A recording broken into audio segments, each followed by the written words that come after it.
गौला नदी में खनन को निजी हाथों में दिए जाने के साथ ही वाहनों के फिटनेस को पूर्व की भांति किए जाने की मांग को लेकर खनन कारोबारी लगातार आंदोलन कर रहे हैं।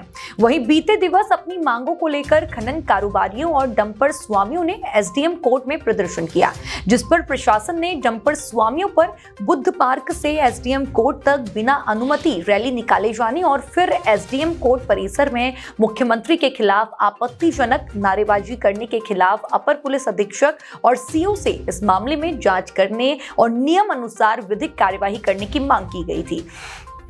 वहीं आज एक बार फिर दोबारा खनन कारोबारी विधायक सुमित हृदय से मिलने पहुंचे और कहा कि सरकार हमारी आवाज दबाना चाहती है और वह हरगिज इससे पीछे नहीं हटेंगे। उधर विधायक सुमित हृदय ने कहा कि सरकार की नीतियां गलत है और यह शोषण है और गौला नदी में खनन किसी भी हाल में निजी हाथों में नहीं दिया जाएगा। इधर विधायक से मिलने के बाद खनन कारोबारियों की एसडीएम के साथ बैठक हुई, लेकिन चर्चा विफल रही। उनके आरोपों का जवाब दे नहीं सकते। उनके समय में क्या क्या हुए, अच्छे काम किए होते दोबारा सरकार नहीं आ जाती। अच्छे काम तो किए ही नहीं आज तक उस सरकार ने।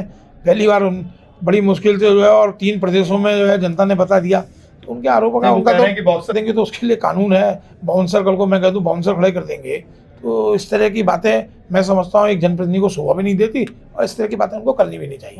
नहीं, देखिए, जो खनन करेगा प्रशासन का काम है। अगर कोई आदमी खनन का काम शुरू करेगा तो प्रशासन उसको रोकेगा नहीं। हाँ, उसकी सुरक्षा करेगा। कोई रोजी रोटी कमाना ही चाहता है तो प्रशासन की सुरक्षा करेगा, लेकिन हम चाहते हैं कि सामूहिक रूप से सब लोग अच्छी भावना से काम करें। कोई नहीं करना चाहेगा। अब जैसे कल यहाँ जबकि तय है कि बुद्ध पार्क में धरना होगा, कुछ लोगों के बहकावे में आकर कुछ लोग आए, गलत हुआ। अब प्रशासन का अपने भी काम होते हैं ना। प्रशासन ऐसा थोड़ी कि हर जगह ये है कि प्रशासन सहयोगी के रूप में है, लेकिन ये भी नहीं है कि साहब शहर का जनजीवन अस्त व्यस्त हो जाए, लोग अस्त व्यस्त हो जाए। तो गांधी के देश में अपनी बात रखने का अधिकार है, लेकिन अधिकार का दुरुपयोग ना हो, इसलिए हम सब लोग सहयोगी के रूप में काम करते हैं। नदी को चालू कर दिया गया वन निगम द्वारा। 2 गेट हमारे तैयार हो गए हैं, शीश महल वाला और राजपुरा का। शीश महल से आज कुछ गाड़ियाँ निकली हैं और कल से हम राजपुरा का भी स्टार्ट करने का प्लान कर रहे हैं। कितनी गाड़ी जो खनन हो रहा है उसकी गाड़ियाँ निरंतर शीश महल से निकल रही हैं। आज 35 गाड़ियों ने 3 चक्कर लगाए हैं और इसके साथ ही कल हमारा राजपुरा का गेट भी तैयार हो जाएगा, जिसमें अन्य लोगों को भी निकासी दी जाएगी। देखिए, गौला संघर्ष समिति के अपनी कुछ मांगे हैं जो मौजूदा निर्देश आए हैं उनको लेकर। उसमें जो वार्ता हुई है अभी कोई सहमति बन नहीं पाई है और मुख्यतः इनकी मांग जो फिटनेस है गाड़ियों की, उनको लेकर के है। अभी इनसे पुनः वार्ता की जाएगी। अगर देखते हैं कोई संभावना हो हल की तो प्रयास किया जाएगा। देखिए, इस समय सरकार जो है बहुत बुरी तरह हावी है। मेरे को तो इनको देख के हंसी आती है, इनके क्रियाकलापों को, इनके कामों को देख के। एसडीएम साहब शीश महल गेट में जाते हैं और जो है हमको यहाँ बैठक में बुलाते हैं और अपना शीश महल गेट जा रहे हैं। वहाँ ज़बरदस्ती गाड़ी वालों को, जो गाड़ियाँ वहाँ पर रेलवे के लिए 50 गाड़ियाँ चलाई थी, उनसे कहते हैं स्टोन क्रेशर में माल डालो। और उसके बाद एसडीएम साहब यहाँ हमें वार्ता करते हैं, वहाँ फोर्स भेज देते हैं शीश महल गेट में और उसके बाद कहते हैं कि हमने गेट खोल दिया। जब गाड़ी मालिक जो है जाना ही नहीं चाह रहा, करना ही नहीं चाह रहा है, इनके ठेकेदारी प्रथा को देखते हुए ये ज़बरदस्ती गेट खुलवाने के मूड में है। हल्द्वानी विधायक ने हमारी बात सुनी। देखो, वो जो है वास्तव में जो है पीड़ा को समझते हैं। उन्होंने हमारी बात सुनी और हमारी बात को उन्होंने जो है कहा सदन में भी उठाएंगे और वास्तव में वो सहयोग करते हैं। देखिए, बिल्कुल अन्याय हो रहा है। मैंने कल भी प्रेस कॉन्फ्रेंस में ये बात बोली थी। गौला नदी आर्थिक जननी है पूरे हल्द्वानी की और हल्द्वानी आर्थिक केंद्र पूरे कुमाऊं का। और निजीकरण की तरफ जो ये बढ़ते हुए कदम इस सरकार के हैं, इस सरकार की दुर्दशा को साबित करते कि अपने ही राजस्व की, अधिकृत राजस्व की चोरी कराने को ये सरकार तैयार है। कांटे हटा दिए गए हैं, अब नपत होगी घन मीटर के हिसाब से। और आज पैट्रिक साहब जो हैं, जिनका बयान आया अखबार में, उन्होंने साफ बोला है कि नहीं, निजी आदमी गौला के अंदर कोई नहीं जाएगा, लेकिन बाहर गाड़ियों को रोका जाएगा उनकी चेकिंग करने के लिए।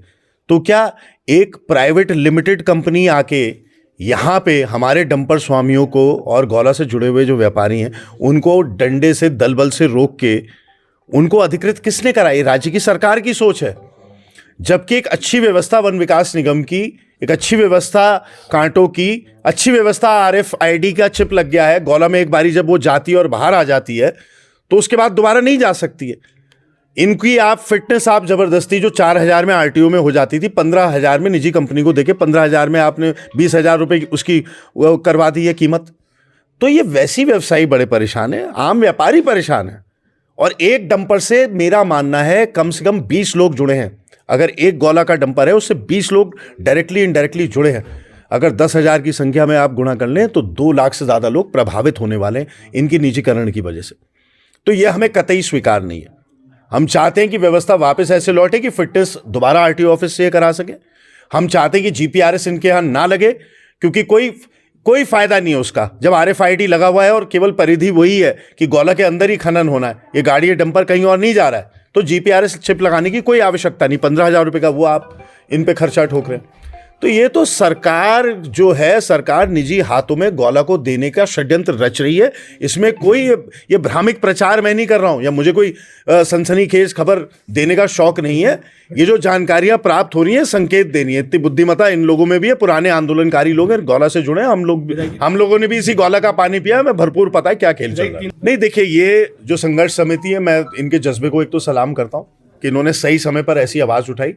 वरना आजकल हमने देखा है आंदोलन होते हैं और लोग सरकार की गोद में जाके बैठ जाते हैं और कॉम्प्रोमाइज़ करके आ जाते हैं। लेकिन ये पूरा अपना एक ठीक है संवैधानिक जो इनके अधिकार हैं, एक लोकतंत्र में जो इनके अधिकार हैं, उन अधिकारों का उपयोग करके, सदुपयोग करके अपना आंदोलन को आगे बढ़ाएंगे। उसमें जो सहयोग हमारे लायक होगा, सड़क से सदन तक हम सब इनके साथ कंधे से कंधा मिला के संघर्ष में, और किसी भी हालत में, मैंने कल भी कहा था, आज भी कहा, सबने हमने गोला का पानी पिया है। हम इस गोला को निजी हाथों में किसी भी प्रकार से नहीं जाने देंगे। ऐसी हमारी सोच है, ऐसा हमारा प्रण है।